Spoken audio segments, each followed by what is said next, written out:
Selling your car to Carvana is as easy as... As easy as pie? Sure. All you have to do is enter your license plate or VIN. As easy as a stroll in the park. Okay, then just answer a few questions and you'll get a real offer in seconds. As easy as singing. Why not? Schedule a pickup or drop off and Carvana will pay you that amount right on the spot. As easy as playing guitar. Actually, I find that kind of difficult. But selling your car to Carvana is as easy as... Can be. Visit Carvana.com or download the app to get an instant offer today. Tertulia Jurídica, episodio 183.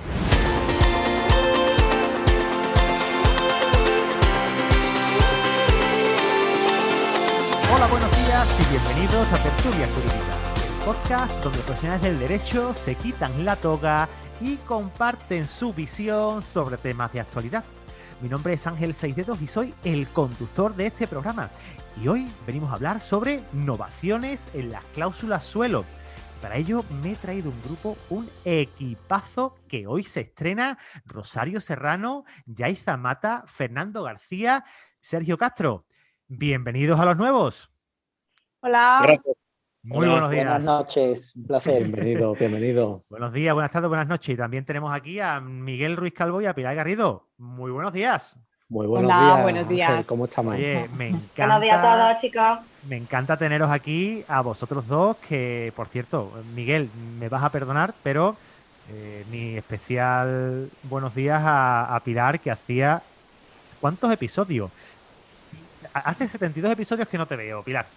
Desde luego. Además de eso, pero bueno, estuve te también añoro, en ¿eh? uno de los primeros, ¿eh? Y te añoro, ¿eh? En el cuarto, 7, en el 5, en el 4, ¿no? Sí. Sí, pero ya desapareciste. Como en Granada se toma uno cerveza y le ponen tapa, pues es lo que tiene. Te enreas entre tapa y tapa y cuando te quieres dar cuenta, Pero volvemos, que es lo importante. lo importante es volver y continuar. Y bueno, a los demás, muchísimas gracias por unirse y quiero que os divirtáis. Empezamos a comentar sobre el tema de hoy. Yo creo que debería estrenarse Yaiza. ¿Qué opináis? Sí. No te vamos a llevar la contraria, no te vamos a llevar la contraria. Yaiza, dale, venga. Venga, adelante, Tú ya has está. sido tú has sido la que ha propuesto el tema. Sí, porque lo considero un tema muy interesante y que a nuestros clientes les podremos ayudar porque hay muchísimos afectados y a medida que vayamos compartiendo el tema y desarrollándolo, seguramente los oyentes se van a sentir muy identificados. Todo parte porque el 9 de mayo de 2013 sale una sentencia muy famosa, que es la sentencia de las cláusulas suelo, de la limitación del tipo de interés variable, que las considera nulas. A consecuencia de ello, multitud de demandas en el año 2014 y siguientes años, pues empiezan a cobrar gran relevancia en los tribunales españoles. ¿Qué sucede? Que este tipo de cláusula limitaba el tipo de interés variable, de forma que aunque tú tuvieras un interés muy bajito, siempre ibas a pagar un mínimo, por tanto nunca te ibas a poder beneficiar de las bajas de ese interés que el propio mercado podría ocasionar. ¿Qué sucede? Que las entidades bancarias comienzan a llegar a contactar con los clientes que tienen préstamos hipotecarios para ofrecerles un acuerdo en el cual se les vende la idea de que se les va a quitar esa cláusula suelo de forma amistosa, pero a cambio no van a poder reclamar nunca nada a la entidad bancaria e incluso en ocasiones se le introduce otra cláusula limitativa, es decir, aprovechando y conociendo la situación de precariedad de muchos de los ciudadanos, pues, y que estaban un poco ahogados pagando sus préstamos hipotecarios, les vende la idea de bajar el préstamo, la cláusula a suelo, manteniéndoselo a un poquito más bajo de lo que detienen el préstamo hipotecario. ¿Qué sucede? Que con eso se pierden muchos derechos como son la devolución de las cuantías o incluso se les sigue manteniendo esa cláusula suelo que en un principio desconocían, pero ya con ese acuerdo pues lo tienen. Claro. Y es muy importante saber que la primera sentencia y que culmina se dicta el 16 de octubre de 2017, donde el Tribunal Supremo resuelve un caso y es que una familia estaba reclamando efectivamente su cláusula suelo frente a Ibercaja y el Tribunal Supremo le da la razón. ¿Por qué? Porque consideran que efectivamente una cláusula que es abusiva porque no supera los controles de transparencia, es decir, no solamente la incorporación y toda la documentación que se tenía que haber dado, sino también la comprensión de lo que es la cláusula suelo no se producía y por tanto esa cláusula al ser nula en ese préstamo hipotecario, por mucho que se quisiera pactar con posterioridad, también devenía nulo, porque lo que es nulo de pleno derecho, una nulidad absoluta. y lo dice el artículo 1108 del Código Civil. Entonces, transponían también la directiva de la Comunidad Europea, el artículo 6, en el cual hablaba de la nulidad de las cláusulas cuando en consumidores, cuando pueden ser perjudiciales. Esta es como una especie de forma abreviada de lo que sucedió. ¿Qué sucede? Que en abril de 2018 el mismo Tribunal Supremo cambia de criterio. Y ahora dice que lo que en principio era un acuerdo y que era una novación, llamemos novación al cambio de las condiciones económicas en un préstamo hipotecario, ya no es un acuerdo como tal, sino no es una novación de modificación, sino que es una transacción, es un concepto jurídico totalmente distinto. ¿Y qué es una transacción? Una negociación en el cual las partes, conforme al 1255, pues llegan a un llegan... acuerdo. Claro. Efectivamente. Por tanto, consideran e introducen esa particularidad. Y ahí ya entra el debate sobre si estamos en una novación o estamos en una transacción. Y qué es la diferencia o qué sucede en los dos casos para que uno lo considere que sí y que no. Y a esto ya, con los compañeros, introduciremos una sentencia de julio de 2020 que ha sido la clave para crear jurisprudencia y doctrina para cuando efectivamente estaba en una transacción y en una novación. Y que ahora ha sido, una vez más, reiterada en un auto de 3 de marzo de 2020 por el TFUE, aclarándonos y explicándonos una vez más la jurisprudencia que se tiene que tener en cuenta y la doctrina. Bueno, pues muchísimas gracias a todos. Son breves. Damos por finalizado el episodio. Yaisa, cuando Es bastante complejo, pero cuando me dijiste hace un rato letrada, vaya abreviando. Lo intentaré resumir, pero es importante que sepamos esas dos sentencias, de dónde le vienen, para que ahora por ahí entremos los conflictos y los requisitos que se exige, que es la sentencia de julio. Pero que la he visto importante para que los oyentes que no tuvieran concepto tuvieran desde dónde partimos y cuál es la base y cuáles son las dos sentencias claves para debatir el debate en sí. Además de eso, esto no se va a quedar ahí. O sea, no creo que vamos a tener sentencias a favor y en contra, y yo creo que durante mucho tiempo.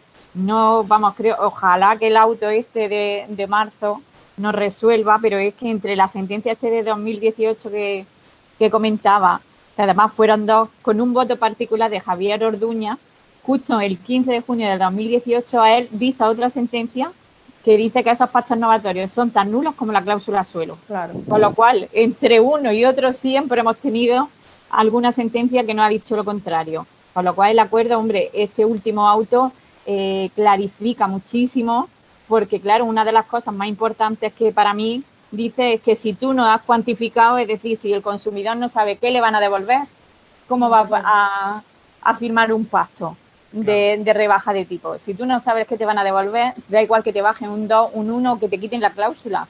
No es que puedes esa es elegir. la falta de transparencia al final, que es lo que se valora en estos casos. Que si a ti no te dicen si te pueden devolver 1.500, 3.000 o 5.000 euros o 25, pues tú no sabes a lo que vas a renunciar. Entonces, como no tienes esa información, pues realmente el cliente sigue sin saber las consecuencias. Este auto del 3... Sí, yo creo que... Perdón. Sí, yo creo que Yaisa ha centrado muy bien el objeto de la tertulia, y creo que la base de todo es la inseguridad jurídica que nos ha proporcionado el propio Tribunal Supremo, diciendo una cosa, luego la contraria, luego se ha desdicho. El auto que dice Pilar también es muy importante, ahora de 3 de marzo, iba a clarificar, pero al final lo que decía también Rosario, que hasta que el consumidor no sepa el alcance de y las consecuencias de esa cláusula suelo, yo entiendo que no está preparado para firmar una novación, que entiendo que es nula de pleno derecho y que no se puede innovar, y también una transacción. Bueno, ¿Tú de qué clase vas? O sea, Sergio, dime, tú eres más de transacción, ¿no? Me imagino que estás en esa línea, o estás más en la... Yo creo que no es una transacción, porque el consumidor al final no termina de saber ni de comprender cuando ha firmado estos acuerdos de Ibercaja, que han dado lugar a las cuestiones prejudiciales y demás de la Audiencia Provincial de Zaragoza. Yo creo que, aunque sepa lo que es la cláusula suelo y que es una cláusula limitativa del interés variable, no termina de saber el alcance y las consecuencias que tiene esa innovación, ese acuerdo con el banco. Entonces, no puede disponer de sus derechos y está renunciando a unos derechos que tampoco conoce realmente. Es muy importante a efectos que se quede aclarado un concepto que el auto del 3 de marzo de 2020 lo que viene a reiterar es la jurisprudencia del 9 de julio de 2020, es decir, la sentencia clave que doctrinalmente fija los criterios que debe seguir para el control de transparencia viene en esa sentencia. Efectivamente, lo que dice Pilar es crucial, porque efectivamente el control de transparencia, ¿cómo se define? Es algo que es abstracto, requiere análisis. Por eso esa sentencia del 9 de julio se especifica y aclara la publicidad, la información, la redacción, el conocimiento, el coste. Efectivamente, lo que dice Pilar lo exige el TFUE como fundamental. No me tienes que declarar cómo en el futuro va a tener la cláusula suelo, no, sino lo que yo he dejado de percibir. Si usted ha pagado 10.000, va a cobrar 7.000, va a dejar de reclamar 14.000 y usted va a tener X. Es decir, ese coste es fundamental. Y lo que hace el auto de 3 de marzo nos ayuda a los abogados porque nos dicen los artículos jurídicos que tenemos que aplicar para conseguir esa nulidad. Es decir, mientras que el auto te define el criterio de abusividad por la vulneración del artículo 4 y 5 de la directiva y también del artículo 3, es decir, el control de transparencia y el control de equilibrio, el TFUE del 9 de julio nos define esos criterios que son cruciales y ahí va a estar la lucha, cuándo hay un control de transparencia o no, porque como nosotros vamos a transponerlo a nuestros clientes, quién lo redactó, quién lo solicitó, si hubo una transcripción, porque mira, la de 2017 realmente eran unos clientes que solicitaban la cláusula suelo igual que los demás clientes que habían comprado una promoción inmobiliaria. Entonces, no estaban solicitando solucionar el conflicto. En cambio, la de 2018, efectivamente, era debido a la incertidumbre que había, pues llegaron a un acuerdo y el objetivo principal era solventar cualquier tipo de problema. Por eso, en el 2018 considera que hay una transacción, pero porque lo transcriben a mano incluso. Entonces, el debate va a estar efectivamente en esas cuestiones. Pero ¿de qué te vale que lo escribas a mano si al final no te dicen cuánto dinero estás renunciando? Claro, eso es lo que dice el TFUE. El TFUE, evidentemente, en la sentencia de julio dice cómo es el conocimiento real de que sabes lo que estás renunciando. Lo que pasa es que el juez decía que efectivamente había un conocimiento pleno y válido de que una cláusula clara, totalmente redactada y que no tiene complejidad, sí se sabe que cuando tú transcribes literalmente que reconocen ser consciente y entiendo que el tipo de interés de mi préstamo nunca baja del 2,25, que es lo que se firmó, pues evidentemente consideran que sí tenía conocimiento pleno, pero claro, después va a lo que dice Pilar y a lo que dice Sergio, lo que hemos estado comentando todos, que va más allá. A ver, si tengo que saber quién impuso, porque hay una cosa que juega a nuestro favor, y es que ya los juzgados, y yo lo hago, yo cuando presento, yo llevo ya en el juzgado pleito, yo presento con el consentimiento por escrito de mis clientes novaciones idénticas en el mismo juzgado. Yo digo, mira, y es que esta práctica de redacción unilateral no la he teniño conmigo, la he tenido con 5, pum, pum, pum, pum. Predispuesto, impuesto, todas iguales, copia y pega. Sin un coste. Aparte de la redacción de que te venga, tú tienes esta cláusula, porque algunos despachos jurídicos sí lo asesoraban más o menos bien. Aclarado, indica qué cláusula suelo hay, pero otros no. Porque como se hicieron deprisa para quitarse el muerto, por decirlo de alguna manera, pues muchos pecan. Hombre, algunos de esos acuerdos además son totalmente ilegibles. O sea, es decir, no van a entender para nada una escritura con una cláusula suelo, pero es que luego llega una modificación de esa cláusula que es exactamente igual o peor. Y en los casos que yo esta mañana justo me he encontrado, venga, un suelo del 3,90 y ahora un acuerdo. En el acuerdo te pone que te están aplicando un acuerdo, un suelo de un 4% y que te lo van a bajar a un 3,90, a un 3,90. Y tú dices, pero bueno, pues ¿qué me están haciendo? Entonces, es un engaño puro y duro.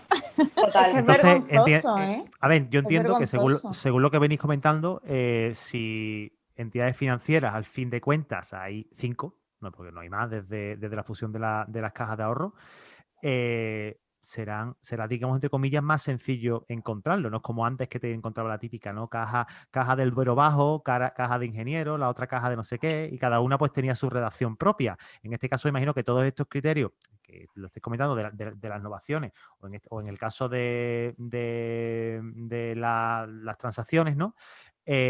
Hablamos de que es más sencillo a lo mejor de encontrar, porque las cláusulas, como ha dicho Yaisa, son copia y pega. Bueno, Son ahora es más genéricas, son sencillo condiciones. de demandar, creo yo. Más sencillo Claro. que demandar. Claro. Porque ¿Sabes al lo que final sucede? esto viene de entidades antiguas y son pactos Vale. o transacciones Son que son del anteriores año 2014, 15, claro, 16. anteriores a la fusión de cajas, Claro. ¿no? Claro. Vale. Entonces estaba yo equivocado. Y yo creo que Entonces- también tenemos que tener en cuenta que los bancos cuando te ponen la novación la novación o el acuerdo transaccional te quieren hacer renunciar a todo, tanto a lo anterior como a lo posterior. Y yo creo que es importante distinguir los efectos de la cláusula suelo desde que tú la firmaste hasta que firmas el acuerdo transaccional o como lo queramos llamar, con los efectos que tiene ese acuerdo transaccional después de firmarlo. ¿Y hay acuerdos de no judicializarlos, por ejemplo? No sé, ustedes Sí. que lo habéis visto. Sí, ¿no? Claro. Sí. Sí, pero las renuncias a acciones a futuro no son válidas. Es decir, Claro. tú puedes... No, claro, pero ellos te dicen que sí.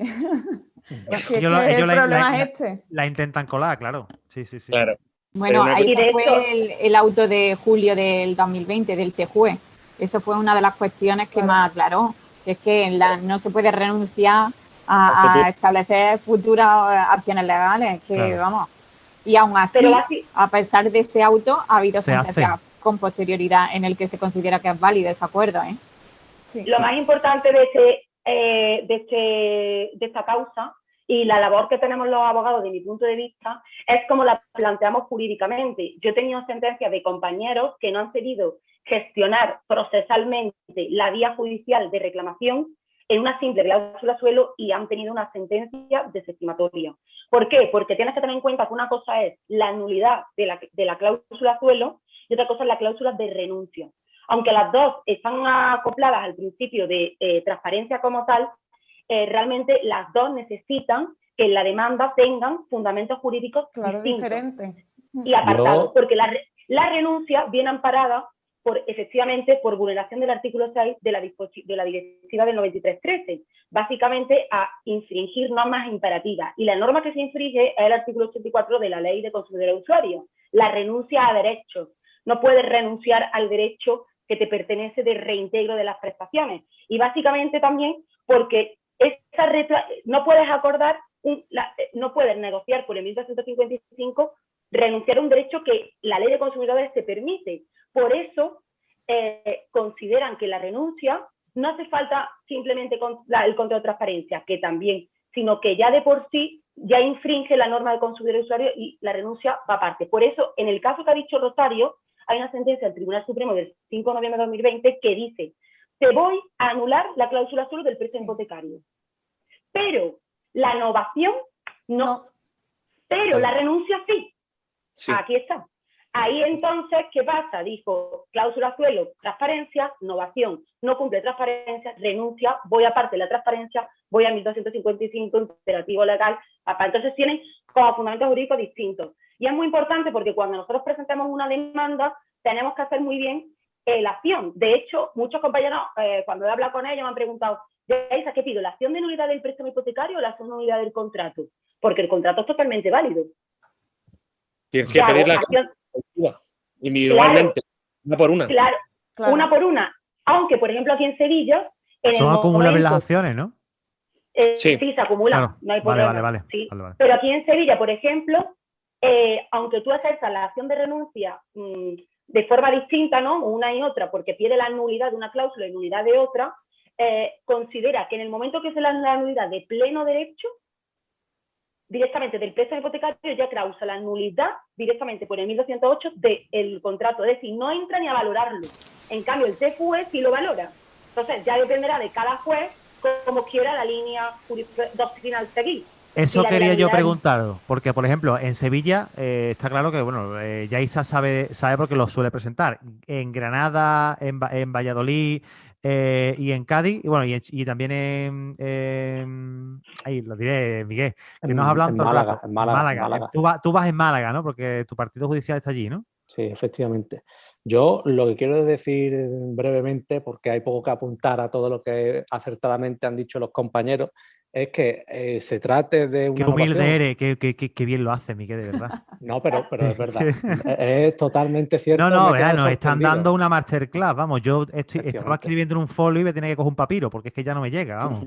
Efectivamente. Yo puedo hablar, obviamente, desde mi humilde opinión, que sí que es verdad que he ejercitado varias acciones, pero no tantas como parecen los compañeros, y la soltura con la que hablan, pues me dirigiré a ellos para hacerle varias consultas.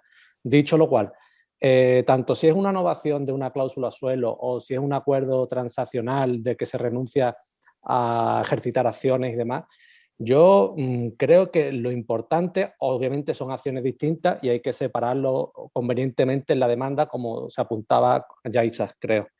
Pero en todas reside lo mismo. Para que sean válidas esas innovaciones, esas transacciones, tiene que haber una información que no basta con establecer una cláusula, el cliente se da por informado en todo y cada uno de los aspectos. No, tiene que ser una información respecto de cantidades, números, etcétera, etcétera, etcétera. Y eso es donde están radicando las disyuntivas en los juzgados, ¿no? En valorar el caso concreto, si se informó debidamente, y ahí también lo que decía Yaisa, hay muchos que son predispuestas y copia y pega, ¿no? Y eso se ve claramente porque está generalizado. Entonces, sea tanto acuerdo transaccional como innovación, lo que se pone hincapié es en la información, pero como digo, no información se da por informado, no, sino información con cantidades. Me correspondería esto, pero estoy renunciando porque esto, el tipo de interés ha sido tanto durante los últimos años y esto es lo que, en fin, una información obviamente que le suponga al consumidor saber de forma más o menos cierta a lo que está renunciando, ¿vale? Y digo más o menos cierta porque cuando se trata de intereses variables a futuro, pues siempre lo dice el tribunal, también lo han dicho el Tribunal Supremo, que sabe lo que ha venido, pero no lo que va a venir. Entonces esa información hay que dársela al consumidor para que se haga una idea. Y ahí es donde radicará que esos pactos posteriores al préstamo hipotecario tengan validez o no. Y eso es brevemente lo que han dicho mis compañeros, pero con otros términos. Al hilo de lo que dice, yo hay varias cosas que es que por mucho que lo pienso, porque esto es una temática que cada año va cambiando. Esto es increíble. Como han dicho las compañeras antes, en el 2017 era nulo, en el 2018 no, con un voto particular, más adelante en junio del 2018 sí, luego en septiembre no, hasta que en noviembre de 2020, en pleno, por fin parece que este tema pues le da un poco la luz, ¿no? Pero es que yo hay cosas que no me entran en la cabeza. Por ejemplo, ¿cómo es posible, con el espíritu de la directiva y del Real Decreto Legislativo 1/2007 de Ley de Consumidores, que una cláusula suelo, que es nula en su origen, no vamos a discutirlo, vamos a poner que las partes reconocen que es nula? ¿Cómo se puede, es decir, cómo esta cláusula puede ser válida por un documento posterior, teniendo en cuenta además que es que hay una ley de crédito inmobiliario del 5 del 2019 donde se dice expresamente por el legislador: estas cláusulas desaparecen, no se pueden aplicar. ¿Cómo se va a convalidar eso? Si en el artículo 21.3 de esta ley se dice. Pero es más, tampoco entiendo lo siguiente, a ver si alguien me lo puede explicar, todavía estoy esperando. ¿Cómo se desgrana una cláusula, novación, transacción? Porque es que ya se le pretende dar nombre como si en sala diga, letrado de esta transacción, usted ha perdido este derecho, que es innovación, pues entonces, no, vamos a ver, el acuerdo, llámalo X. ¿Cómo se puede desgranar el acuerdo de novación, transacción y decir que una parte es válida y otra no? La de renuncia es válida, tiene información, no, la otra. Por favor, si es que esta cláusula en su origen era nula, se están convalidando cláusulas que en su origen es nula y el efecto no es disuasorio, para nada. No, es que al final el banco, porque tenemos que tener en cuenta que esto ocurre en 2013, como ha dicho Yaisa, en la sentencia famosa, que bueno, que eso es otra, el estudio de la sentencia y la del 2012 anterior, eso era... parecía chino, porque es que yo estaba leyendo el castellano y digo, yo de verdad que no sé el idioma español, porque es que no lo entiendo. Bueno, pues esta sentencia empiezan a dar lugar a la que hoy en día tenemos, y me parece increíble que teniendo la sentencia ya del 2017, donde se dijo que no era posible innovar esto, nos encontramos con que, además dicto por el Tribunal de Justicia de la Unión Europea, que siempre ha sido tan pro consumidor, es que me encuentro con que en esa sentencia de julio del 2020, del 9 de julio, hay un apartado en esa sentencia donde se dice que si recibe una serie de información, que no dice cuál, ya a criterio de los tribunales españoles en este caso, puede ser válida. Y me sorprende que esta información que ha ido recogiendo el pleno bueno, que ha ido recogiendo, que se le ha inventado el pleno de la sentencia del Tribunal Supremo, la sentencia de noviembre, que es la siguiente. Es decir, si se cumple esta información, es válida, que es la siguiente. Que el consumidor acuda a la entidad bancaria. Todos van a acudir a la entidad bancaria. Es que si no, no estamos en pleito, porque aunque sea la reclamación extrajudicial, se va a interponer. Todos van a acudir a la entidad bancaria. 2, que con los extractos bancarios ya puede él ir acudiendo al BOE calcularla, el consumidor. ¿Quién va a acudir al BOE a calcularla? Si es que yo soy letrado, somos letrados, yo hoy no me metí en el BOE. Los consumidores se tienen que meter todos los días. A mí me parece increíble que esto se pueda convalidar. Mira, ¿No te has metido en el BOE, Fernando? ¿No te has metido en el BOE? Estoy de acuerdo con todo lo que he dicho. Fernando, eso se puede porque las cláusulas suelo es totalmente válida.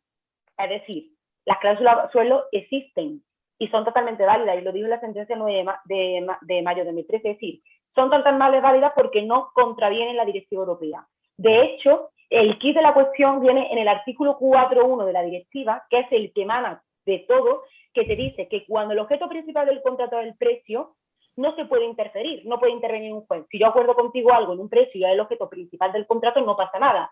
El problema está, y dice el propio artículo cuarto, salvo que no haya claridad y transparencia. Entonces es ahí donde metieron el doble control. Por eso las cláusulas, evidentemente, no son nulas de pleno. Tenemos que acreditar que no hay ese de control de transparencia, porque son válidas, e igual que la transacción y la negociación entre las partes es totalmente válido. Pero ¿por qué es válido? Sí, pero Yaisa, yo me pregunto una cosa. Es verdad. ¿Dónde está el control de oficio de nuestros tribunales? Eso sí, la ley orgánica de justicia se la salta. El quid de la cuestión... Porque eso es muy importante, ¿eh? El quid O sea, de la que cuestión... tú no pides una acción, pero sin embargo nuestros tribunales no tienen que tener control de oficio. ¿Tienen o no tienen? Están obligados. Sí, pero el quid de la cuestión es que la nulidad de una cláusula suelo no es per se. Tiene que ser declarada por un juzgado, sea de oficio o ejercitada una acción. Pero que debería de ser de oficio. Bueno, claro, obviamente hay juzgados que sí efectivamente la ejercitan en temas de desahucio y demás, ellos son los que de pleno entran, ¿eh? Pero que la nulidad no es per se, tiene que ser declarada por un juzgado o de oficio. Si no, no estaríamos hablando de la litigiosidad. Pero vamos a ver, Fernando, yo entiendo. Yo creo te quiero escuchar.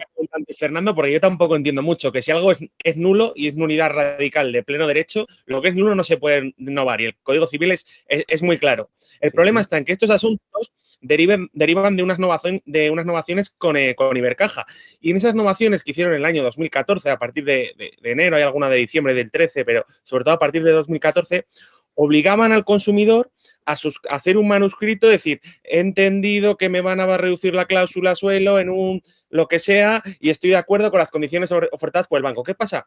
Que al final el Tribunal Supremo ha habido una inseguridad jurídica tremenda, pero ha tenido que recular un poco porque no puedes decir, oye, esto es nulo. Y ahí entiendo en parte al Tribunal Supremo, oye, esto es nulo, no se puede innovar, pero tampoco puede presentar el banco un documento con un manuscrito admitiendo al consumidor que conoce el alcance y la aplicación de la cláusula suelo, y luego se retracte y diga que no conoce nada. Pero yo entiendo lo que tú dices, Sergio, pero no me convence. Y no me convence por lo siguiente, porque estamos hablando de que en esa época del 2014 los consumidores que tenían cláusula suelo, es decir, estaban pagando por encima. Es decir, que tú pretendes que yo llegue a un acuerdo, que tú me pones por delante la mayoría de ocasiones, con un pifo mordiéndome la rodilla. Es decir, pagando de más una cláusula de suelo.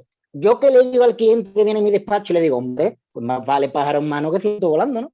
Llega al acuerdo, porque es que ni en esa época nosotros, ni a día de hoy, porque es que mañana cambia el criterio, sabíamos lo que iban a hacer.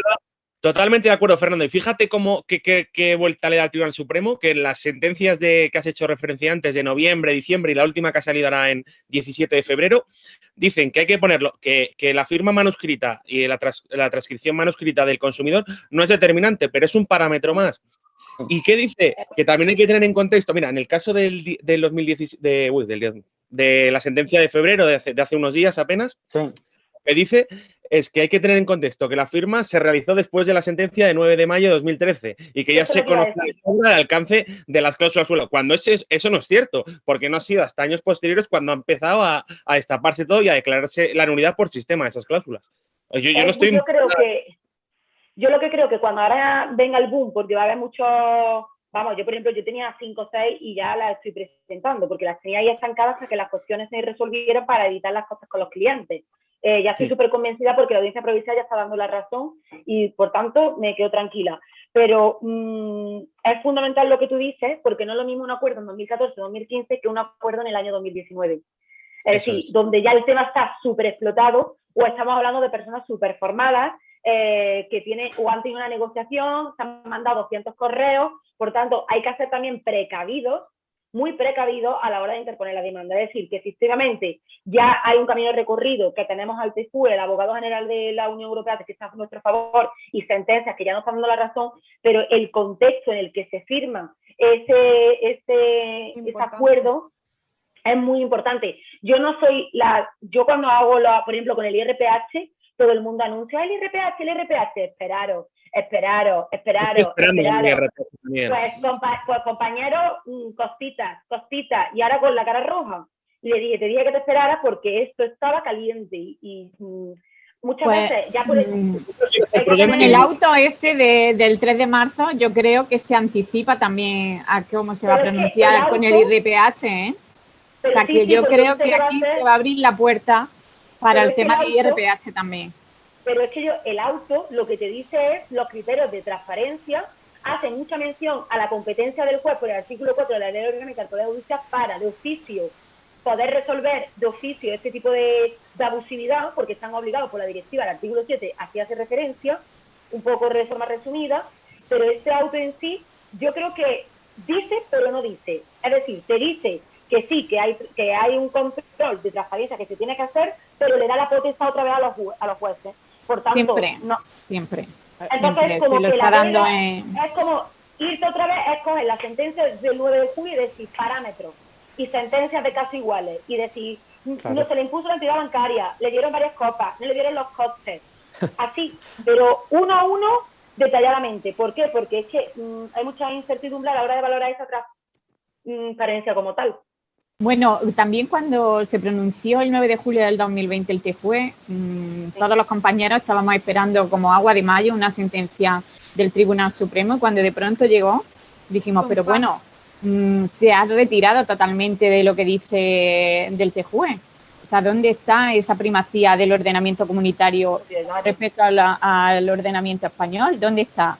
¿Dónde está ese beneficio, esa interpretación extensiva a favor del consumidor? Es decir, el tribunal siempre tiene que tirar más al consumidor y yo a día de hoy siempre veo pro banco total.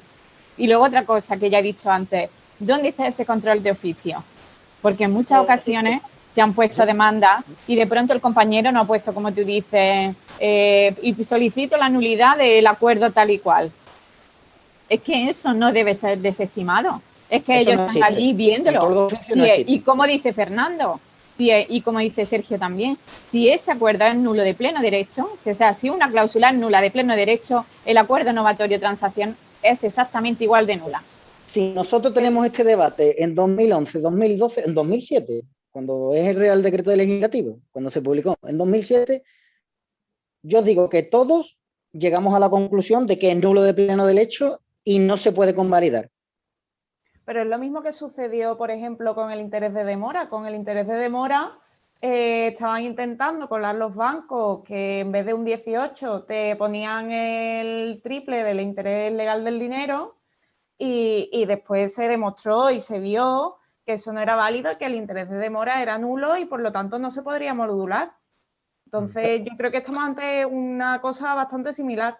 Pero es que aquí se está modulando. Claro, sí, ese es el problema. Y se está modulando porque tenemos enfrente, se está modulando porque tenemos enfrente un lobby importante.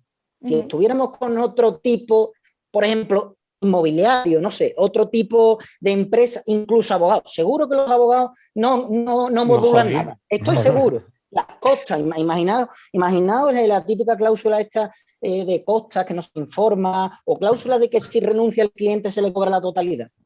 A ver si modulan eso, hombre. Cuando o sea que en resumen, no hay una línea clara. Bueno, a ver, sí la hay. Y muy favorecedora. Pero sí, que no pero nos todavía vemos, no.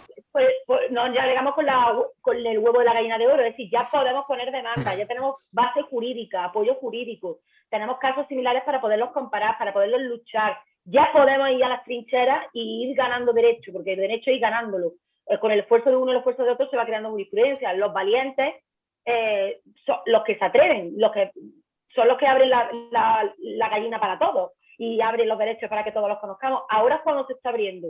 Lo que hay que tener en cuenta es que cuando nos llega un cliente, valoremos cuándo se firmó, quién redactó, si hubo negociaciones, qué experiencia profesional tiene, para que consolidemos la doctrina y la jurisprudencia, y el tribunal poco a poco el Tribunal Supremo se va a ir ahí acogiendo al que fue, le guste o no le guste. Ya le están dando guantazos desde arriba.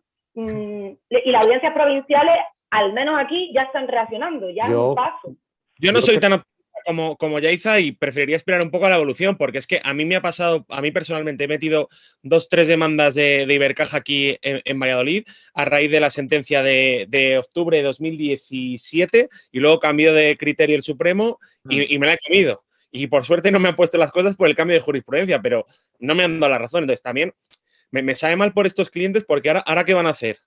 Porque ahora, por ejemplo, la nueva línea que sigue el Tribunal Supremo o las últimas sentencias de noviembre, diciembre y febrero es dar la nulidad desde que se formalizó la hipoteca hasta que llegaron al acuerdo, y luego no han dado la nulidad por la transacción desde que firmaron el acuerdo hasta la actualidad. Pero por lo menos recuperan una parte del dinero. Pero hoy los otros consumidores que han reclamado, cuando el Supremo dijo en octubre del 17 que sí, y luego cambió de...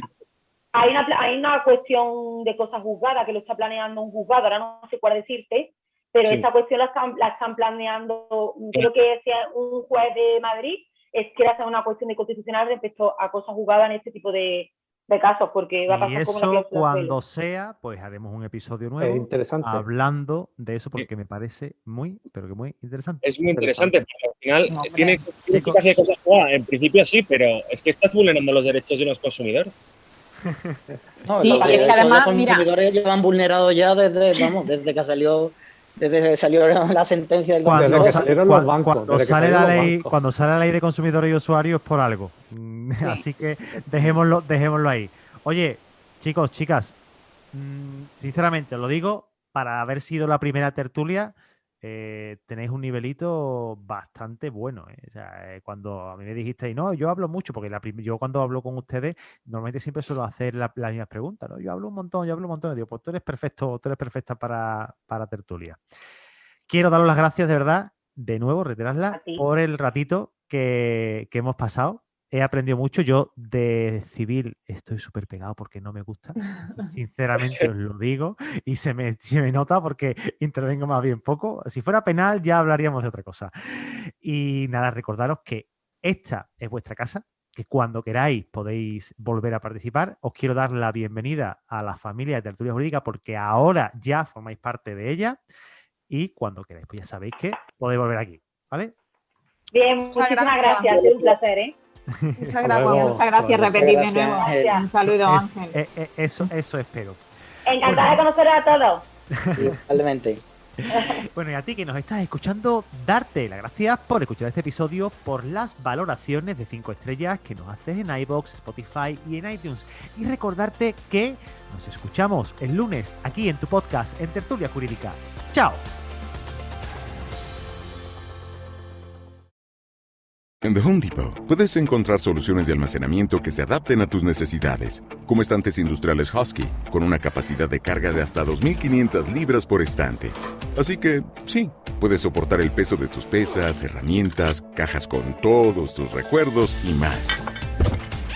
Porque el sistema de almacenamiento adecuado debe ajustarse a lo que tú necesitas. Ahorra más con hasta 25% menos en almacenaje seleccionado por Internet. The Home Depot. Haces más. Logras más.